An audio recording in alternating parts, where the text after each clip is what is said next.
Smart 24, driving business.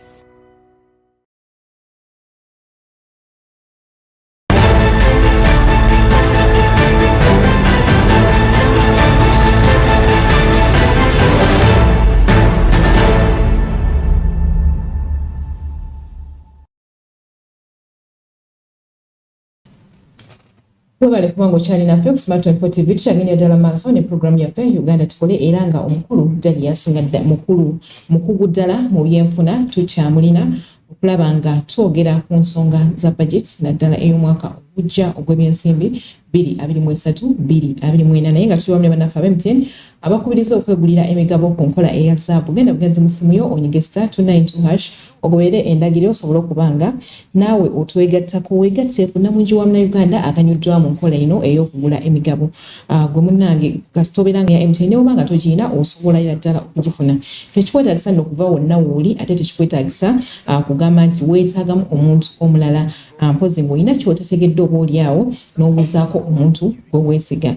Otandika na sayini entono ddala omutwalo gumu n'ekitundu zokka ate nga ebbanga bwe ligenda liyita osobola okugenda nga oyongerayo ssente zo mpolampola n'ebbanga n'olyoyagaliramu ssente zo era gwe ali esalirawo. Osobola okusalawo okuviira ddala ku myaka 3 okutuukira ddala ku myaka 2 butereevu. Osobola okusalawo mu yo space ebbanga ki gwe lyoyagala myaka ki gy'oyagala era ssente zo bajja zikuwa bulungi nga tobanoonyeza tobakubidde essimu. Kitandikira ku ssimu yo ate era kiggwera ku ssimu yo. MTN zabateekwa amaanyi bannaffe aba Out Express Africa era nga bagamba nti baako ekyenjawulo ky'okola kolayo ekipya. Ogula emigabo ojja kuba otandise olugendo lw'obulamu bwo obupya ddala. Kale amukulu Dalias tugendera ddala mu maaso. Olaba nti eggwanga nga Uganda tuyimiridde ku bya bulimi okusingira ddala nti oba ogera ku Uganda bagamba nti omugongo gwaffe bya bulimi naye ate wekanga nga buli budget ekolebwa ebyobulimi babiwa ssente ntono ddala. Naye mu ndowooza y'okulowooza otya kubanga weesanga nti bwe kiba nti kyekituyimirizaawo osanga eyandibadde number 1 priority mu budget oba si ekyo kale tugambe oba kijja ku second kubanga security nayo tugyetaaga at least kijje nga ekyokubiri naye weekanga nti ssente eziweebwa mu byobulimi ntono ddala. Kino kitegeeza ki naddala eri ebyenfuna by'eggwanga? Neyanziza nnyo test wala priorities z'eggwanga engeri gyezisengekebwamu twava mu approach gye tuyita sector approach ne tujja mu program based planning and budgeting. Ate ndowooza eno twagitandikanga mu financial year 2020-2021 kati embalirira tugiteeka mu program source sectors naye ndowooza emyaka egiyiseeko nga 10 mabega tubadde tu prioritizing new agriculture nga bamu bagamba agriculture is the backbone of the economy and it's the narrative which ebadde mu bantu. Naye ndowooza kutandikaawo nga 2016 yo narrative yatandika kyukamu nnyoko especially mu kusaidia government engeri gye planningamu ebintu. Kozi bw'olaba engeri amawanga amalala egakuzeemu the priority has not been agriculture.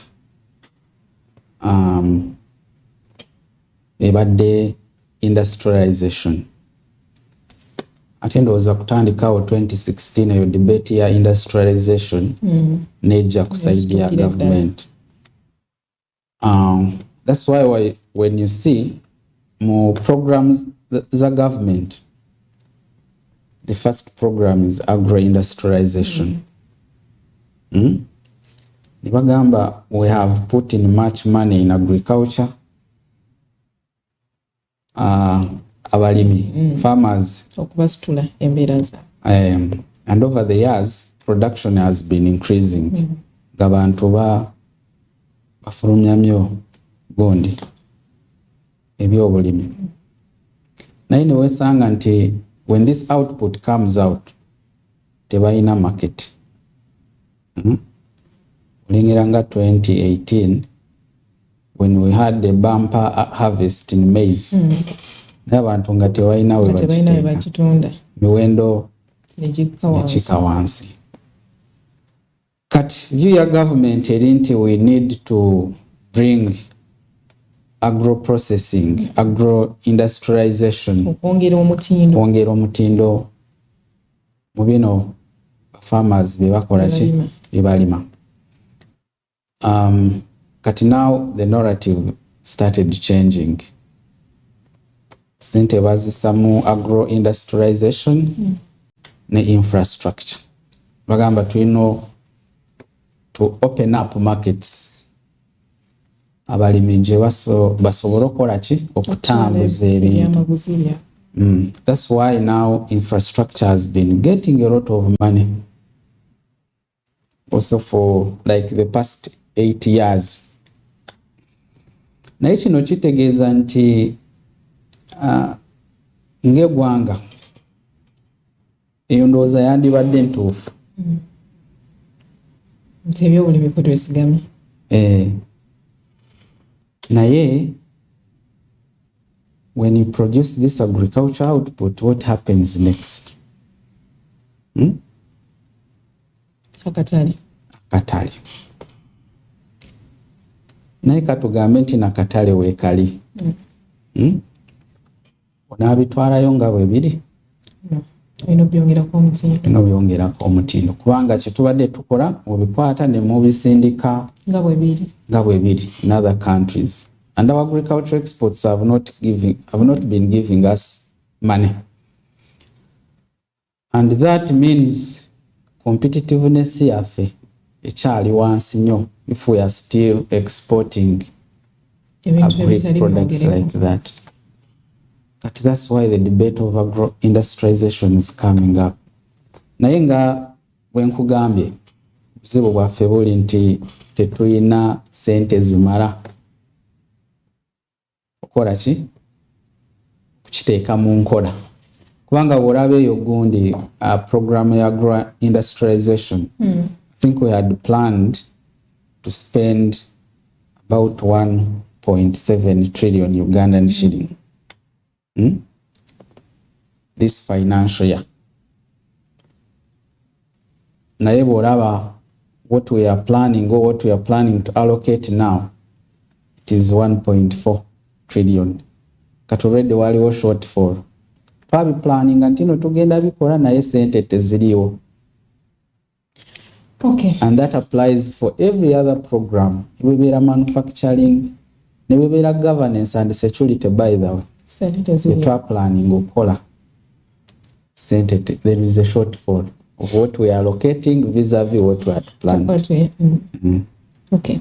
Ndowooza okujjako program ya private sector development. We had planned to spend 1.7 trillion.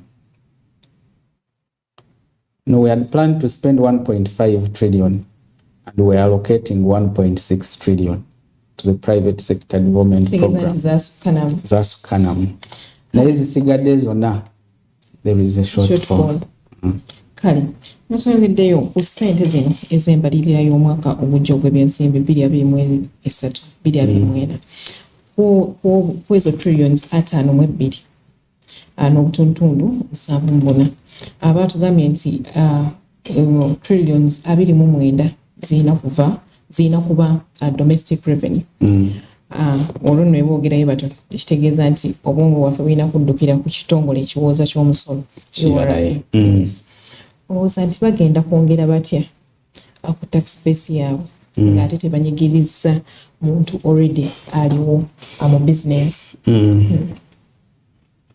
Mpozi testes what I didn't explain is that eno budget bakagitematema ndowooza mulundi gwakusatu. Mulundi gwakusatu yasookera ddala akasooka naye tugamba nti egenda kubeera ku trillions 49 n'obutundu 9 nesooka n'erinnya neddako ku trillions 5 n'obutundu obubwamu awo okukakana kye baayisiza ng'eri mu trillions 5.2 n'obutundu 7.4.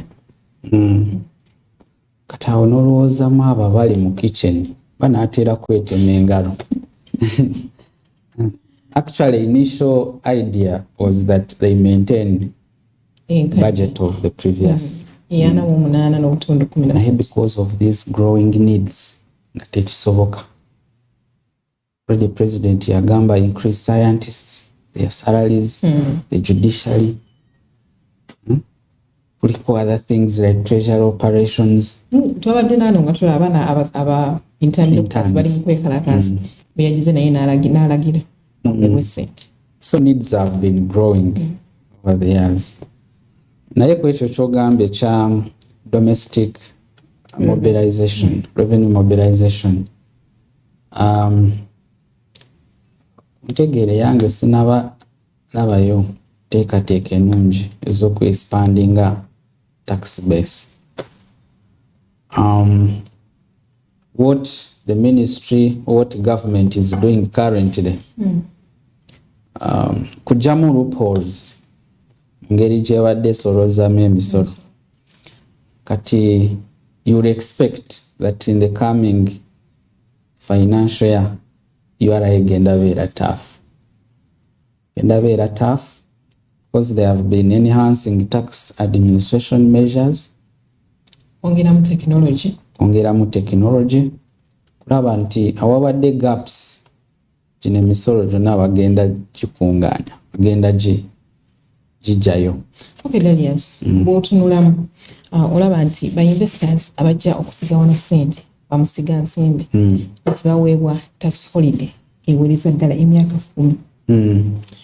Ate nga bannayuganda bagamba nti ne bannayuganda bagibawa naye ate bo bannayuganda bagamba nti balimba ekyo bakyogera just in words, naye mu reality tebabawa tax holiday oba tebabasonyiwa misolo. Bwe tuba nga tutunuulira okulaba nga tweyongera mu maaso ng'eggwanga, olowooza nti kino kituufu kubanga tuutu tukaaba nti ssente tezikola ki tezirabika ez'emisolo ne weekanga nti already abasangiddwawo nga bali mu business ate bagenda bateekebwako emisolo gyonna emipya egijja. Olaba nga kino kiri fair. Are they creating a fair ground for locals and foreigners? Okay. Eyanza nnyo manyi mu nteekateeka ya in the purview of economists. The word fairness does not exist. It doesn't work. It doesn't work. In economics, we always speak of the word distributive justice. Because what is fair? Fairness doesn't exist. Naye, those are investment code ya Uganda ekirambika bulungi. That tax incentives are for both the foreigners and the locals. Maybe the challenge has been on implementation. And of which it also highlights the criteria obukwakulizo bwina fulfilling bwina okugoberera oba bagenda okusonyiwa. Ate okutunuulira that criteria, it is even more restrictive for foreigners than the locals. Gamba ba foreigners babateerako nnyo obukwakulizo bungi kusinga bano ba locals. But of course implementation has been different, like how the locals are complaining. Naye ndowooza the recent past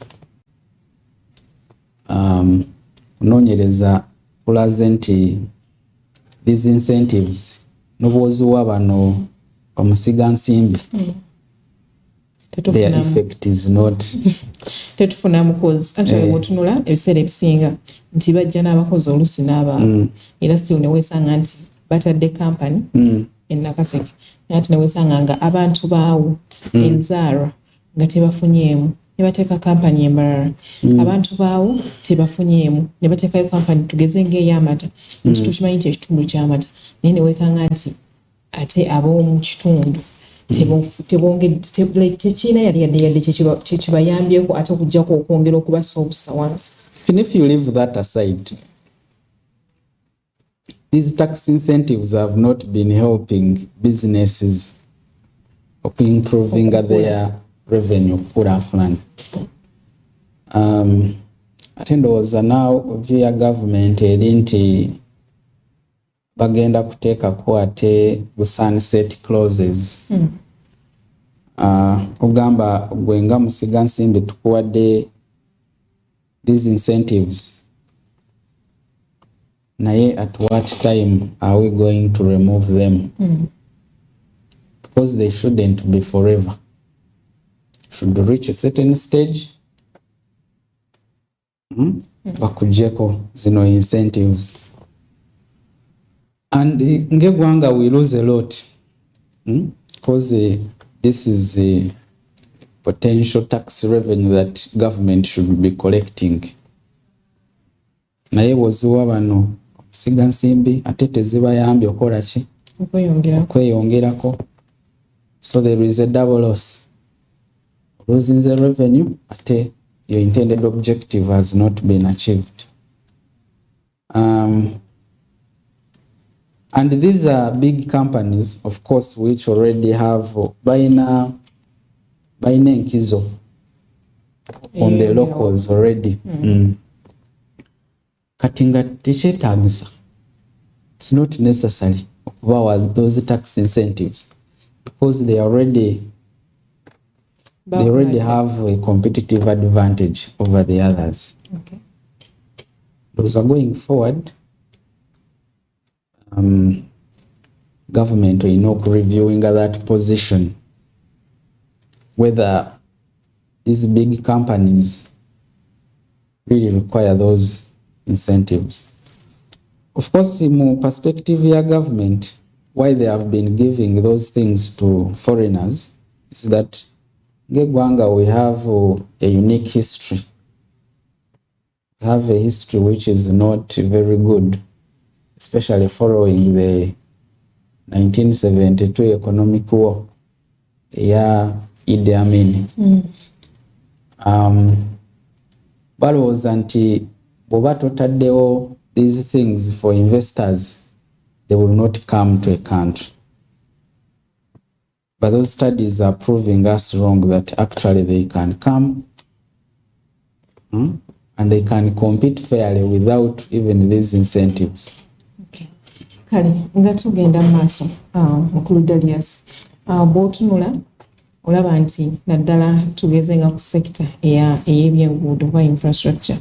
Olaba nti UNRA erina ssente zeeweebwa buli mwaka. Ate era buli financial year babaako n'enguudo ze basoosa mu maaso oba ze basoosowaza. Ne bagamba tugenda kukola oluguudo gundi, tugenda kukola oluguudo gundi. Naye ate oluusi ne weekanga nga enguudo ezo tezikoleddwa. Ekyo kiva ku ki? Ekyo ndowooza kiva ku bad planning and execution of the plan. Because usually in this budget, each vote nga bw'ogambye UNRA ewaayo its plan with the budget. Nesindikako Minister of Finance for approval. So they put these roads that they are going to do them and over. But I don't think it is only on roads. Not only go. It's a kind of implementation which we have for all projects. Because number one, those projects was implementing in a dual approach. They have a component of government of Uganda, and they have a component of external financing. Ngabo gamba World Bank tuwaddeyoko ku ssente African Development Bank specifically to do Jinja Express Highway. Naye bwe bazikuwa bateekako obukwakulizo tine government enoteekayo ki nga 20% to that road. Kati obuzibu bujja nti genda sanga World Bank eri ready, sente zaayo weziri, naye component ya government teriiwo. because the government had planned to get revenue from URA, but URA is having a shortfall. That money has not come. Project in delaying.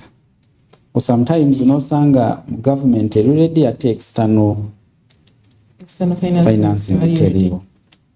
And of course we have had those challenges where we have even had to revise their own terms and look for another funder. That went into a contract with the say a stand chart to raise a certain amount of money. Nebigana. It only raises a small component. Naye challenges nyingi. Beyond the financing, our projects are usually not ready. We don't study them. We got to sign these contracts when we have not secured the way, the right of way. We have not compensated for people. So in terms of planning, nosanga, they have released the money is there, but when you're planning, you didn't plan for compensation of people. And you have to look for extra sources to cater for that. Oba nosanga, the technical design has changed. You did a study long time. 2018. And now you're going to implement in 2023. Things have changed. And you have to study again. This is nascent. That's why our projects don't go. Of course, these are other challenges of corruption and what. It's a cocktail of so many things why these road projects are not going on. No other government projects. Okay. Nga tumaliriza mukulu Dalias. Olaba nti embalirira eno ebitundu bw'ogitunulira yonna ebitundu 17 ebiweereddwayo okulaba nga oba ngambe nti nga bikwata ku nsonga za munnansi. Ekitegeeza nti ebitundu 83 bitunulidde bintu birala nnyo. Kino kitegeeza ki naddala eri omuntu nga nze, omuntu wa wansi, omuntu mufunampola? Wezo gundi percentage gisinzira kuki 17%. Yeah, tulaba nti ebintu ebigenda okukolebwa nga nga munnansi emuntu, for example nga enkola eriwo eya parish development model, abatunulira sente ezagiteekeddwamu kaganga munnansi wakuganyulwamu directly butereevu. Of course, there is what we call recurrent expenditure in development. Usually, a large percentage of development expenditure goes to the public. Because this is related to projects that are focusing those groups of people. Then recurrent, it's mainly administration of government, of which it also has a say multiplier effect. They trickle down to omuntu wa wansi. That when you're paying these government officials wage, that money they're also going to use it. They will buy food from the market. That's a trickle down effect. But of course, from the perspective of budgeting, ekyo kiba kikosa service delivery, kiba kikosa kyewandiyise aggregate demand, ng'omuntu wa bulijjo oba sente tezikutuukako. You're not going to demand a lot of things. And the overall effect is that the level of economic activity in the kawansi, when people are not demanding because money is not reaching, but wagenda spending. Okay. Kale nga tumaliriza nsaba osimbule kuba twa Smart 24. course eyanziza nnyo abatulaba yadde olulimi tegerekeka naye very happy okubeera ku Smart 24 TV. Kansuubire this budget balira yaffe kubanga manikolaba even budgeting is one thing but executing it is the other. It's a different thing also. Kirala nakyo kirala nnyo osobola okubudgetinga n'obalirira naye ate okuteekesa mu nkola nakyo kirala. Kubitadde mu mbalira naye genda laba wayiseewo amezi nga 3 and people are coming for supplementaries. Kituufu ekyo. People are going to come for environment kiri nti wateekateeka ku spendinga sente on a road but now you're changing that money. Now you think the road is si kya mugaso nnyo, tekiri ku mwanjo nnyo. So you change now to fund another thing. Kansuubire tugenda beera neeyo discipline ey'okuteeka mu nkola budget. Naye of course budget ekyalina issues nyingi, sente we bazitadde we zirina okubeera, naye ne implementation naye egenda beera challenge. Eyanziza nnyo. Kale tuyanza nnyo tuyanzege webale nnyo okutufiisizaawo akaddeko mukulu Darius. Omukulu mugalo agasiini akutumidde agaye nti yali agadde okweyongeza naye kirabika nga tugenda kusobola olunaku olwaleero naye osanga some other time butereevu ajja kudda ate asobole okubanga atumenyaamenya kubanga ayogedde ku nagani sente we bazitadde ezimu so ziyina okubeera n'olwekyo nga ye omuntu mu perspective ye alaba kyandibadde kitya ajja kudda ensonga ng'ezo butereevu asobole okubanga nazo azitaanyaako ate nga tufunye akadde akalala naye nga butereevu tuli bannaffe aba MTN abakubiriza okwegulira ku migabo ng'okozesa enkola eya zaabu. Genda mu ssimu yo gwe alina layini ya MTN onyige *292# ogoberera endagiriro osobole okubanga weegulira ku migabo gino. Akatale kaba kagula Monday paka Friday ssaawa zibeera 2:15 ez'okumakya okutuukira ddala ku ssaawa 9:15 ez'akawungeezi ate ng'otandika ne ssente ntono ddala omutwalo 1.5 zokka n'ogenda nga oyongerako mpola mpola ate era ebbanga ly'oyagala mu ssente zo gwe ali insayira osobola okusalawo oluvannyuma lw'emyaka 10 ezange nja kuba nzaagala era butereevu n'obeera ne target n'ogaa nti nze njagala mu myaka 10 mbere nga ninayo emigabo egiwoleza ddala obukadde 10 bajja bukuddiza nga emyaka gyo 10 giweddeko ate bakuteeremu n'amagoba amayitirivu ddala okusobola okuyambako okutuukiriza ekyo kyewalootako. N'olwekyo tosigalira mabega butereevu twegatteko tutambulire wamu. MTN zaabu bateeke wamu amaanyi bannaffe aba Altex East Africa era nga bakugamba nti kolayo ekipya kikyoyinza okukola butereevu bwegula emigabo gya zaabu olabe ate bw'okyusa obulamu mangu ddala. Kale katugendeko mukumulako ate wetudda butereevu twegatte ku Hassan nga atubuulira abantu ab'enjawulo nga batubuulira bo bwe bawulira ekigambo mbalirira y'eggwanga bo bakitegeera bati.